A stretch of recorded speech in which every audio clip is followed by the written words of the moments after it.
Hello, you guys. It is Tamia here, and I want to go over a brief little course per se. I know it says credit repair course, and I want to remind you guys, for those of you who are trying to repair your credit, my credit report looks different than your credit report, and so forth and so on for the next person and the next person. So one method may work for someone else, and then one method may not. So on this channel, I want to be as transparent as possible.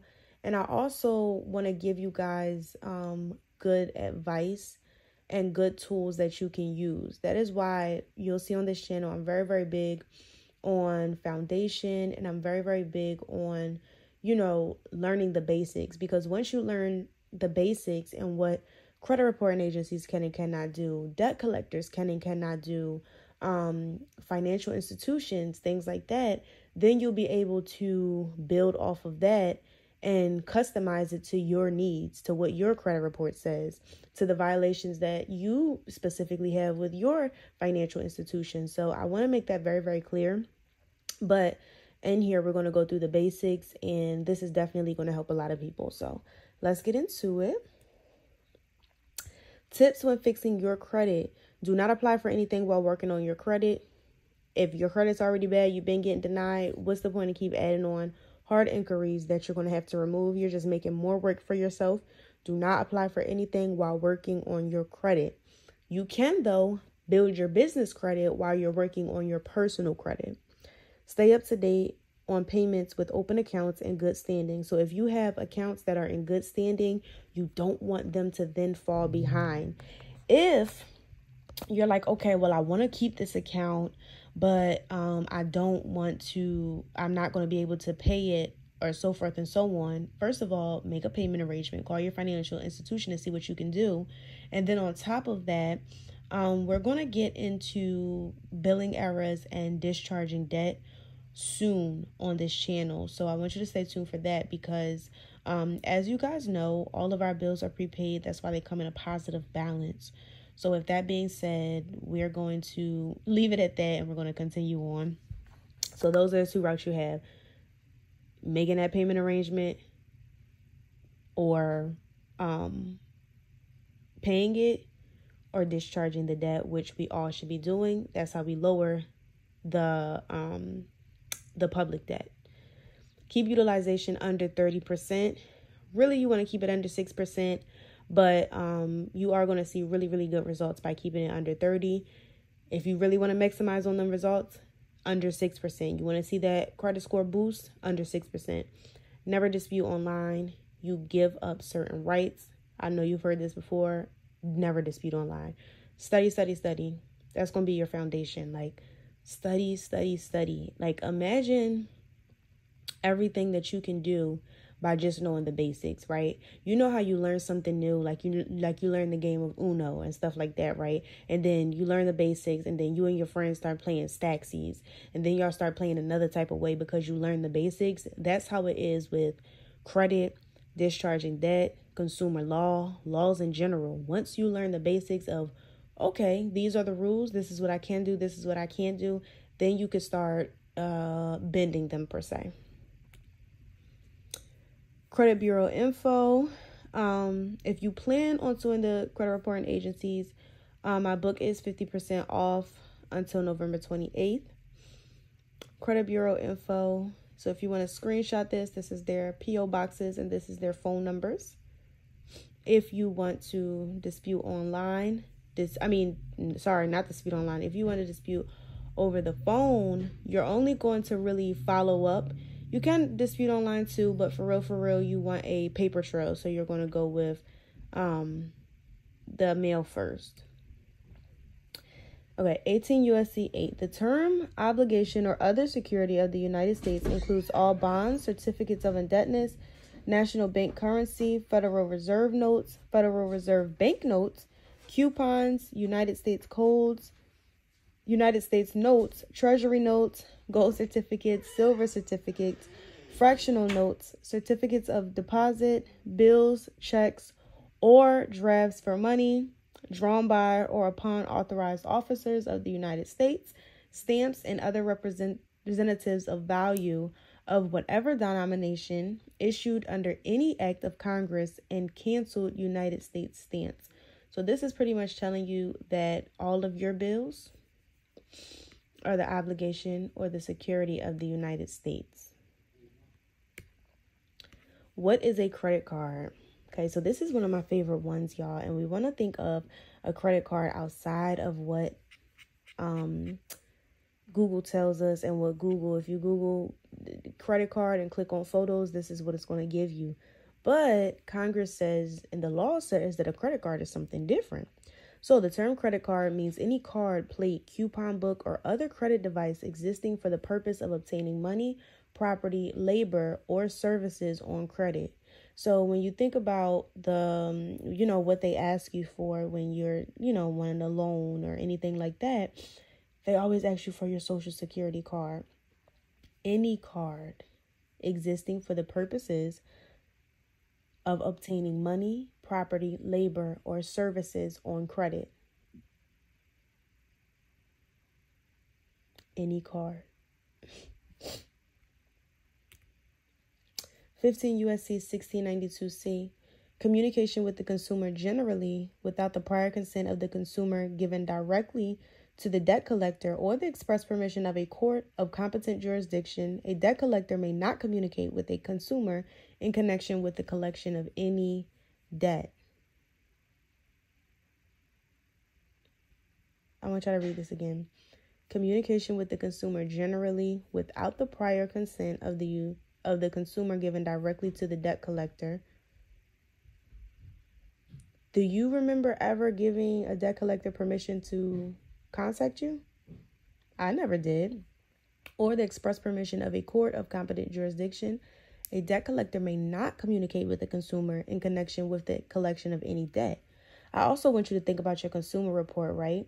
Because in another law, it states that if you ask them to cease and desist communication with you, they need to do so through all mediums. And you need to let them know that they need to do so through all mediums. And whether that's directly or indirectly. So whether they're calling you or not, your consumer report is still, a means of communication with you, right? That's communicating with me. You're trying to collect the debt from me via my consumer report. 15 U.S.C. 1681 C2.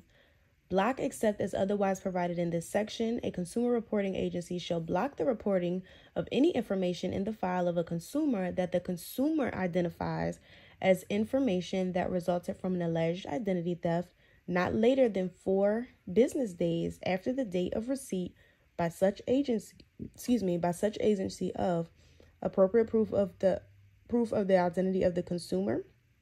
So when you're going through your FTC report, right, appropriate proof of the identity of the consumer, you're going to send in your driver's license, an updated ID, a copy of an identity theft report. Once you're done the FTC report, you're going to get a copy of it.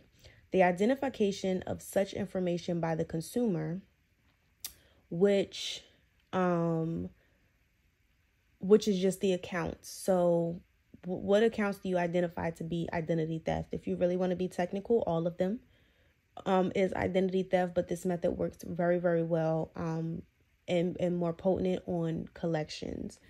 A statement by the consumer that the information is not information relating to any transaction by the consumer. I want you to think about this for a second, y'all, because when you're thinking about, when you first hear it, you think a statement by the consumer that the information is not information relating to any transaction by the consumer.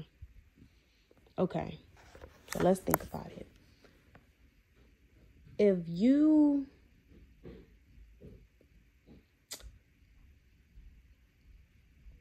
give me your non-public personal information in a private setting, and then I go, I'm Bank of so-and-so. I'm the Golden University Bank. And then you give me your personal information, But then I take it upon myself, without your written permission, without your written instructions, which the law requires, and I take it upon myself to make another transaction. Transactions are not just a debit card purchase, a credit card purchase. Transactions are any transaction. If I give you something and you give me something in return, that's a transaction. So it's not per se your credit card or debit card statement. So I want you to keep that in mind. And then I go, without your written permission, once again, I go to Experian and I make a report about you and I start furnishing things on this report. That's a transaction between me and Experian. So now the first transaction happened with me and you. You gave me your non-public personal information, which you have a right to privacy. And then I go behind your back and I say, you know what? Now I'm going to make a transaction with your information and a report that's supposed to identify you as a federally protected consumer, and I do another transaction that you were never a part of with Experian. Is that not identity theft? And I know you're thinking, well, I already knew that they can't go behind my back because I already knew they were going to do it. And I think that's the mindset that we have to get out of, right? That's the mindset that we have to get out of.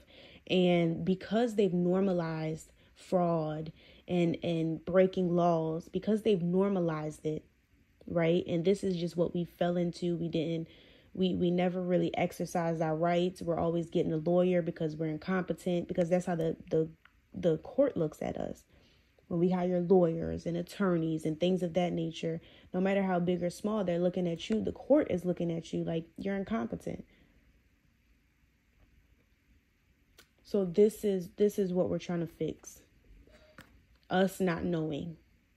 Because it's been going on for so long. And a lot of people ask me in my comment section, they ask me, hey, all my social medias will be linked in the description box below. But they ask me, hey, well, what about, why would they do it if it's against the law?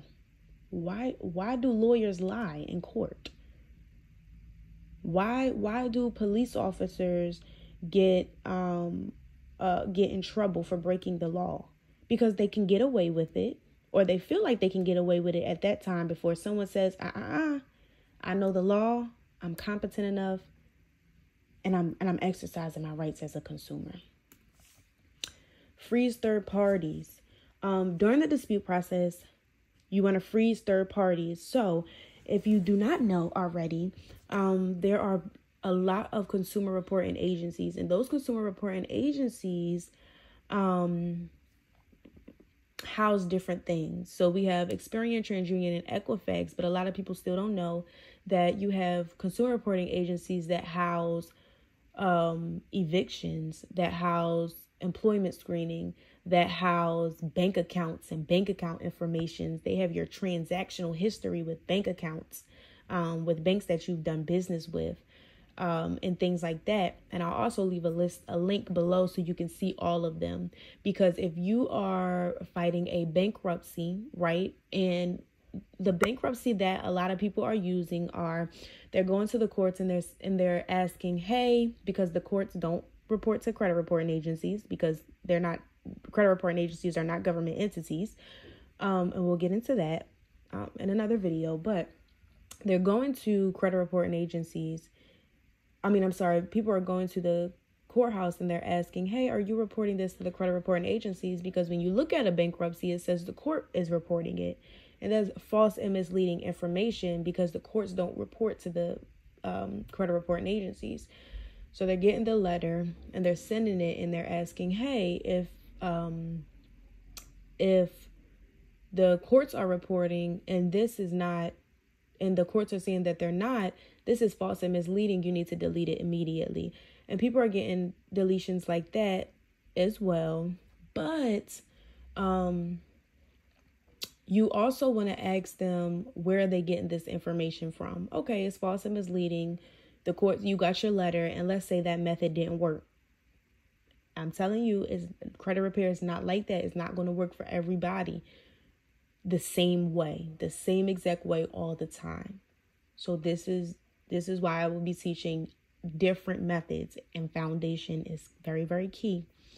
But another thing that you can do is go to the agency that's reporting it, because Experian, Transunion, and Equifax, they really get their information from these third-party reporting agencies that are housing the information that you cannot see. A lot of us don't even know that we have consumer reports with LexisNexis, who houses bankruptcies, right? CoreLogic, SageStream, Innovis, early warning services, things like that, check system that holds bank account information and things like that. You don't even know. So you're like, where are they getting this information from? Where are they getting this information from? The third parties. So another thing that you can do is dispute directly with the third parties. Use the same method, but dispute with the third parties, because you can scare them a little bit more than you can scare TransUnion, Equifax, and Experian. Remove all old addresses and employers. This is very, very important, because you don't want to, and let me clear this up, right? Even though we know that you cannot get denied credit for exercising your right to credit, even though we know that all your bills are prepaid, you have to put yourself in a position that you can acquire these things and then discharge it on the back end. So even though that may be the case, even though this is true, and it's very, very true, you still don't want to be walking around with a bad credit score. You want to put yourself in a position to obtain these things and discharge it on the back end. And a lot of people as well, I have a discharging ebook. I'll leave it in the description box below, on how to put your bills in a do not pay, do not collect status, right? How to arbitrate these companies and get your remedy. Someone calls the gas company, because that's the one she wanted to do. She called the gas company and she said that, hey, do you guys take remittance coupons? Now, I'm not going to go too deep into it, because a lot of people may not understand what I'm talking about, and you came here to, learn the basics of credit repair. A lot of people show their hand too early. Do you guys take remittance coupons? Now think about it. These people have been doing fraud up until now. They've been telling you that you owe this debt. They've been calling you and telling you, hey, you're late on this. They've been sending you notifications. They've been doing all of this. Now you're going to ask them, sorry, you guys. Now you're going to ask them, do you guys accept this? So a remittance coupon is basically, it's really the bottom portion of your bill is really a check, but some people call it remittance coupons. She was asking, do they take that? They've been doing fraud for many, many years, y'all. You have to play the game with these corporations, and I'm going to leave it at that. But back to removing old addresses and employers, you want to clean this part of or update it, because a lot of your old addresses and things like that are tying you to old debt and negative accounts. So you want to make sure those are up to date. Consumer laws you need to know. You could just take a screenshot of this, pull your camera out, take a little picture of it, because we'll get into these, but I want you to study them for yourself until the next classes come out. We will now go through the process of filing an FTC report and CFPB report to remove negative items from your report.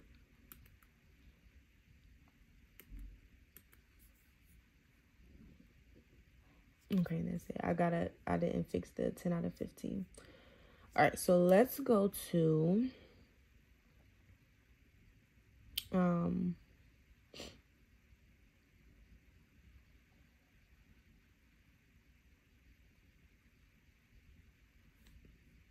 let's go here.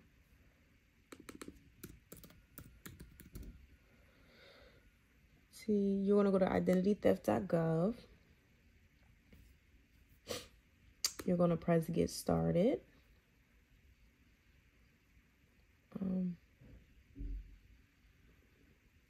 I want to report identity theft.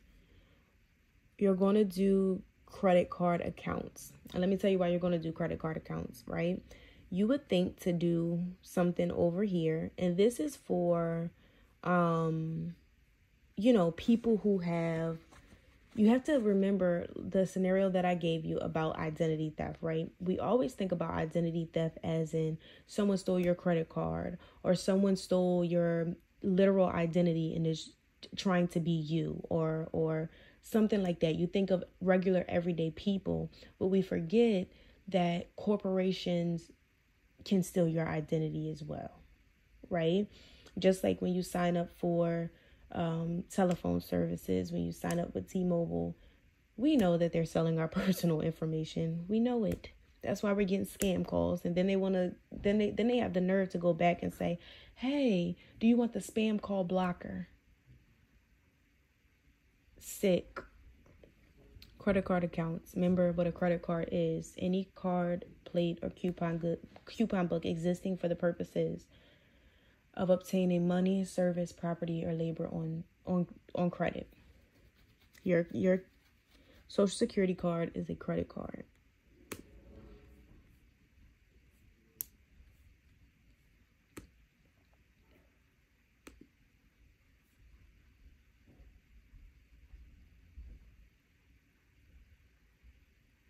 To make changes to my existing credit card.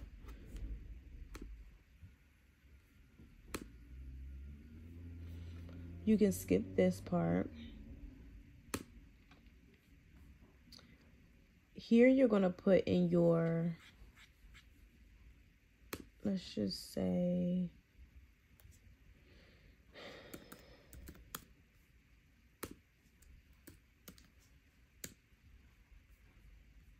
you're going to put in your phone number, your phone type, email address, day of birth information, current mailing address, and then next, because it's going to make me put in a phone number and go through this whole verification process.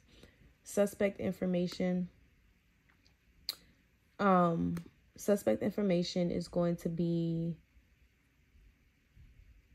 have you found anything on the person that stole your identity?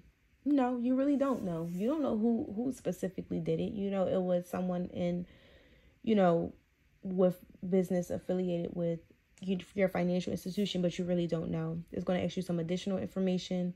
Your personal statement. These are kind of self-explanatory. Your personal statement, you're going to list the accounts that are negative on your consumer report. You're going to list them in personal statement. And you're going to let them know, because remember we went to the law and it says you have to state that these transactions were not made by you. These transactions were not made by me. I never give written consent to so-and-so to report this information or to furnish this information on my consumer report. Review your complaint, and then you're going to hit next. You're going to then go head on over to the Consumer Financial Protection Bureau, the CFPB. You're going to hit submit a complaint. Okay. You're going to go down, start a new complaint. If you haven't already, create an account if you haven't.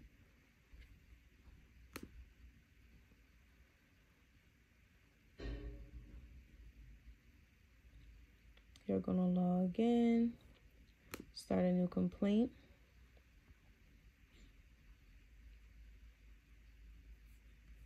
Okay, you're going to do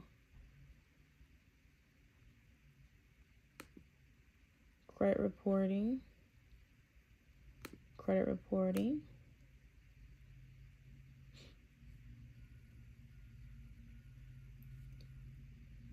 improper use of credit report,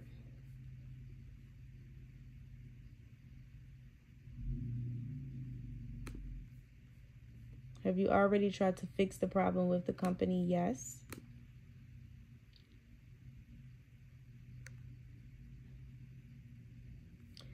In here, you're going to tell what happened. You're pretty much going to put the same thing that you put in the identity theft report.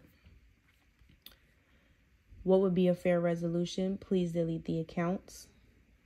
In the files that you're going to attach, your FTC report, how it's showing up on your credit report, screenshots of your credit report. If it's a bankruptcy, obviously the letter stating that, hey, we don't report to the credit reporting agencies, and then that screenshot of the credit reporting agency saying that this was furnished by the court system and it wasn't. And then you're going to do your driver's license, a current bill, something like that to prove your identity. And then any other information to help you with your case. You're going to go next.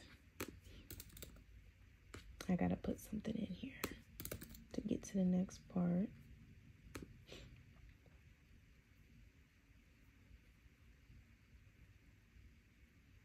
Okay. And then you're going to put all of the companies that all of the credit reporting agencies, or the 3 that they are reporting on. So Experian,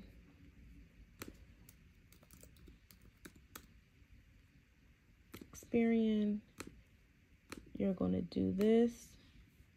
You're going to put the last 4, your date of birth, and your name as it appears on your credit report.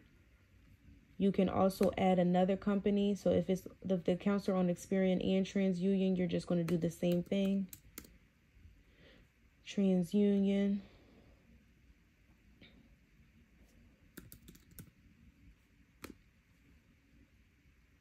Yes. And then the same thing. You're going to add your last 4, date of birth, and name it as it appears on your credit report.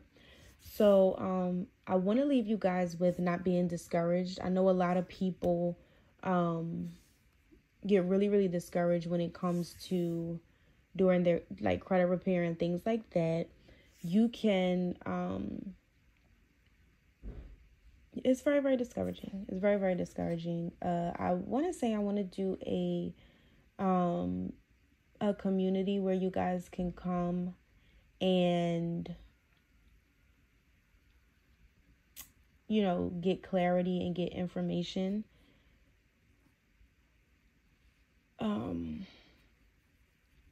But I don't know. I don't know if I want to do that yet, you guys. I probably will do it soon, though.